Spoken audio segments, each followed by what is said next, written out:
CCLA గారి ప్రధాన విధులను గురించి తెలపండి. సిసిఎల్ఏ అని అంటే chief commissioner of land administration అని అంటాం. అంటే వీళ్ళు రాష్ట్రంలో ఒకే ఒక వ్యక్తి మొత్తము రెవెన్యూ పరిపాలన అంతా కూడా చూసుకునేటువంటి వ్యక్తిని chief commissioner of land administration లేదా ప్రధాన భూ పరిపాలన అధికారి అని చెప్పి కూడా పిలుస్తాం. అయితే ఈ కమిషనర్ వ్యవస్థ అనేటువంటిది, ఈ సిసిఎల్ఏ వ్యవస్థ ఎలా ఏర్పడింది అనేటువంటిది దాని గురించి తెలిపే ముందు ఇది మొట్టమొదట ఎక్కడి నుంచి మొదలైంది అనేటువంటి దాని గురించి తెలుసుకోవాలి. బ్రిటిష్ వారు ఈస్ట్ ఇండియా కంపెనీ ఈ ల్యాండ్ రెవెన్యూ కలెక్షన్ చేయడానికి ఒక బోర్డ్ ఆఫ్ రెవెన్యూ సభ్యులను ఒక బోర్డును నియమించడం జరిగింది. ఇది 1786లో ఈ బోర్డును నియమించి ఆ జిల్లా కలెక్టరు ప్రధాన కలెక్టర్గా కలెక్షన్స్ ఆ బోర్డుకు సంబంధించి జవాబుదారీగా ఉండేవాళ్ళు అనమాట. అదేవిధంగా 1864లో తెలంగాణ రాష్ట్రంలో హైదరాబాదు ప్రధాన మంత్రి అయినటువంటి సాలార్ జంగ్ గారు 1864లో ఈ బోర్డ్ ఆఫ్ రెవెన్యూ వాళ్ళను ఏర్పాటు చేయడం కూడా జరిగింది. అయితే మనకు మెడ్రాస్ రాష్ట్రం నుండి ఆంధ్ర రాష్ట్రం విడిపోయినప్పుడు 1953లో ఆంధ్ర రెవెన్యూ బోర్డు అనేటువంటిది ఏర్పడింది. ఇవన్నీ కూడా సిసిఎల్ఏ స్థానంలో ఉండేటువంటి బోర్డు అనమాట. ఇది తెలంగాణ ఆంధ్రాలో 1956లో కలిసినప్పుడు 1957లో ఉమ్మడి రాష్ట్రంగా ఉన్నప్పుడు ఒక కొత్త బోర్డును ఎన్నుకోవడం జరిగింది. బోర్డ్ ఆఫ్ రెవెన్యూ అంటాం అన్నమాట. దీంట్లో వచ్చేసి 5 సభ్యులు ఉంటారు. ఈ బోర్డ్ ఆఫ్ రెవెన్యూ అనేటువంటిది 1961 వరకు కొనసాగి 1961లో కార్యదర్శుల పరిపాలన అనేటువంటిది వచ్చింది వాళ్ళ ప్లేస్లో. అంటే ఆ బోర్డును అట్లే పెట్టి కార్యదర్శుల పరిపాలన అటువంటిది రన్ చేస్తూ వచ్చినారు. అంటే రెవెన్యూ బోర్డు యొక్క పనితీరు పైన క్రమక్రమంగా తగ్గుతూ వచ్చింది. తర్వాత 1977లో ఆ రెవెన్యూ బోర్డును రద్దు చేసి దాని స్థానంలో కమిషనరేట్ ఏర్పాటు చేయడం జరిగింది. అంటే ఒక్కొక్క డిపార్ట్మెంట్కు ఒక్కొక్క కమిషనర్ను ఏర్పాటు చేయడం జరిగింది. 5 మంది సభ్యులు ఉంటే 5 కమిషనర్లు ఏర్పాటు చేయడం జరిగింది. ఒకటి భూమి శిస్తు commissioner, 2 survey and settlement commissioner, తర్వాత భూ సంస్కరణలు అంటే ల్యాండ్ సీలింగు మరియు అర్బన్ ల్యాండ్ సీలింగ్ కమిషనరు, 4వది ఎక్సైజ్ కమిషనరు, 5వది వచ్చేసి వాణిజ్య పన్నుల శాఖ కమిషనరు అనేటువంటి ఈ 5 కమిషనరేట్లు ఏర్పాటు చేయడం జరిగింది. అంటే ఏమి బోర్డ్ ఆఫ్ రెవెన్యూ అనేది పూర్తిగా రద్దు చేయబడి వాటి స్థానంలో కమిషనర్ల యొక్క పరిపాలన మొదలైంది. అయితే మళ్ళా తర్వాత 1999లో ఈ సిసిఎల్ఏ అనేటువంటి పరిపాలన తీసుకురావడం జరిగింది.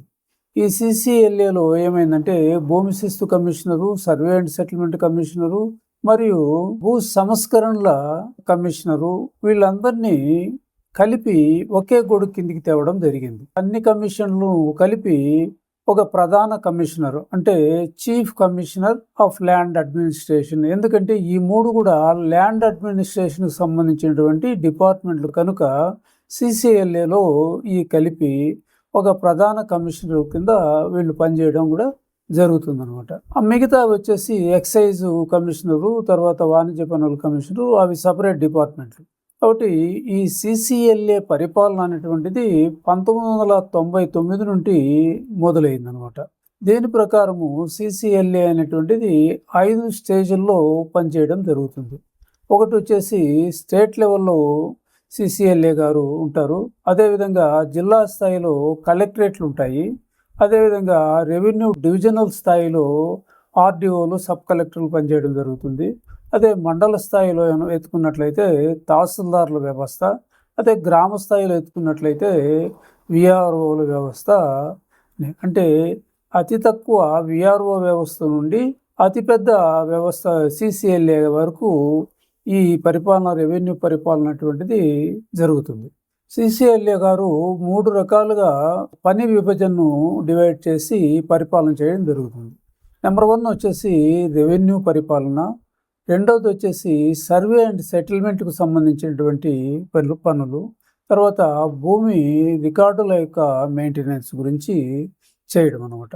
ముఖ్యంగా ప్రధానమైనటివి ఏమంటే రెవెన్యూ పరిపాలనలో రాష్ట్ర స్థాయిలో విఆర్ఓ అతి చిన్న స్థాయి నుండి అతిపెద్ద స్థాయి సిసిఎల్ఏ వరకు సుమారు ఏపీలో 50,000 మంది స్టాఫ్ పనిచేయడం జరుగుతుంది. అదే తెలంగాణలో ఎత్తుకున్నట్లయితే 45,000 మంది స్టాఫ్ ఉంటారు. వారి జీతభత్యాలు కానీ, వారి ప్రమోషన్లు కానీ, బదిలీలు కానీ, వారిపై ఏదన్నా క్రమశిక్షణ చర్యలు తీసుకునేటువంటి అధికారము వీరిపైన ఉంటుంది.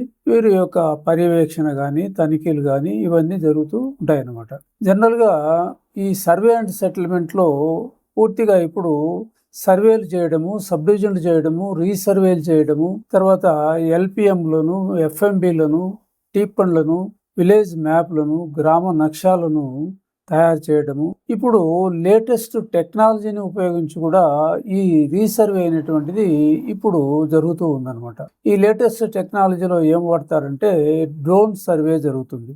అత్యాధునికమైనటువంటి డ్రోన్లను ఉపయోగించి, తర్వాత టోటల్ స్టేషన్స్ను ఉపయోగించి, థియోడలైట్లను ఉపయోగించి, జిపిఎస్లు ఉపయోగించి, జిఎన్ఎస్ఎస్ను ఉపయోగించి ఒక్క సబ్ సెంటీమీటరు తేడా లేకుండా ఈ భూమిని కొలతవేయడం జరుగుతుందన్నమాట.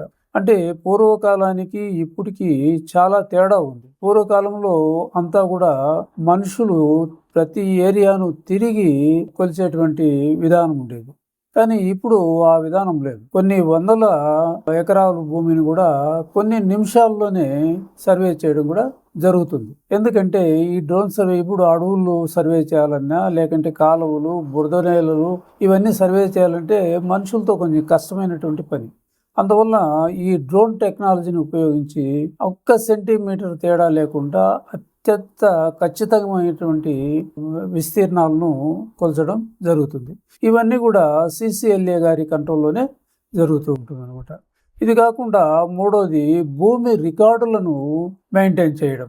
అంటే పాతబడినటువంటి రికార్డులంతా కూడా ఆధునీకరించడంలో ఇది ముఖ్యమైనటువంటి పాత్ర వహిస్తారు అనమాట. ముఖ్యమైనది ఏమేమి రెవెన్యూ రికార్డులు ఉంటాయి. ప్రతి మండలాన్ని ఒక యూనిట్గా తీసుకున్నట్లయితే మొత్తము రాష్ట్రంలో ఉండేటువంటి అన్ని మండలాల్లో ఒకే తీరుగా ఈ పని జరుగుతుంది, రికార్డులు ఉండడం జరుగుతుంది. ఉదాహరణకి ఆర్ఓఆర్ను అప్డేట్ చేయడము, 1Bని అప్డేట్ చేయడము, అడెంగల్స్ను అప్డేట్ చేయడము, ఆర్ఎస్ఆర్ను అప్డేట్ చేయడము, తర్వాత 7R రిజిస్టర్ను అప్డేట్ చేయడము, నెంబర్ 4 రిజిస్టర్ను అప్డేట్ చేయడము, 8A రిజిస్టర్ను అప్డేట్ చేయడము, ఇవన్నీ చేస్తూ ఎఫ్ఎంబీలు కానీ, తర్వాత విలేజ్ మ్యాప్స్ను కానీ ఇవన్నీ కూడా అత్యాధునికమైనటువంటి టెక్నాలజీ ఉపయోగించి, లేటెస్ట్ టెక్నాలజీ ఉపయోగించి ఈ కంప్యూటరైజ్ చేయడం అనమాట. అంటే ప్రజలకు అందరికీ అందుబాటులో ఉండే విధంగా డిజిటలైజ్ చేయడం జరుగుతూ ఉందన్నమాట. అందులో బ్లాక్ చైన్ టెక్నాలజీ అనేటువంటిది ఒక కొత్త టెక్నాలజీని ఉపయోగించి పట్టాదారు పాస్బుక్లు కూడా ఇప్పుడు ఇస్తున్నారు. ఏమి దానివల్ల ఉపయోగం అంటే మీ విస్తీర్ణాలు కానీ, భూ సర్వే నెంబర్లు కానీ మార్చేటువంటి అధికారము ఎవరికీ ఉండదు. ఇది బ్లాక్ చైన్ టెక్నాలజీ. దీని గురించి ఒక వీడియో చేయడము జరుగుతుంది. దాంట్లో వివరంగా చెప్తాను అనమాట. వీళ్ళు ఇదేం చేస్తారంటే రెవెన్యూ పోర్టల్స్ ఉంటాయి. ఆంధ్రప్రదేశ్లో ఎత్తుకున్నట్లయితే మీ సేవా రెవెన్యూ పోర్టలు, అదే తెలంగాణలో తీసుకున్నట్లయితే ధరణి పోర్టలు మరియు భూభారతి పోర్టలు ఈ ఆధునీకరించడము, ప్రజలకు అందుబాటులో ఉండే విధంగా వాళ్ళకు కావలసినటువంటి రికార్డులు చూసుకోవడము, తర్వాత డౌన్లోడ్ చేసుకోవడము, ఇలాంటివన్నీ కూడా ఈ పోర్టల్స్ ద్వారా చూసుకోవచ్చు. అది కాకుండా ఈ 3 పోర్టళ్లను మీ సేవకు అనుసంధానించడం కూడా జరిగింది. ఎవరు చదువురాని వాళ్ళు కూడా వాళ్ళ భూములు తెలుసుకోవాలంటే మీ సేవా కేంద్రాలకు పోయినట్లయితే వాళ్ళ నెంబరు, ఖాతా నెంబర్ చెప్పినట్లయితే దానికి సంబంధించినటువంటి ఆ పట్టాదారు పాస్బుక్ యొక్క కాపీ, 1B కాపీలు కానీ, అడంగల్ కాపీలు కానీ, తర్వాత ఇతర భూమి రికార్డులు ఏదైనా కూడా తీసుకోవచ్చు. పట్టాదారు పాస్బుక్లకు సంబంధించింది కానీ, అడంగల్స్ కానీ, ఎఫ్ఎంబీలు కానీ ఇవన్నీ కూడా మీ సేవా కేంద్రం నుండి పొందేటువంటి అవకాశం ఉంది. కాబట్టి ప్రధానంగా ఈ 3 పద్ధతుల్లో పరిపాలన కొనసాగించడం జరుగుతూ ఉందన్నమాట. సిసిఎల్ఏ గారికి సహాయకారిగా వాళ్లకు స్టాఫ్ వచ్చేసి 3 నుంచి 4 మంది టాప్ ఐఏఎస్ అధికారులు పనిచేయడం జరుగుతుంది. తర్వాత సెక్రటరీ టు సిసిఎల్ఏ ఉంటుంది.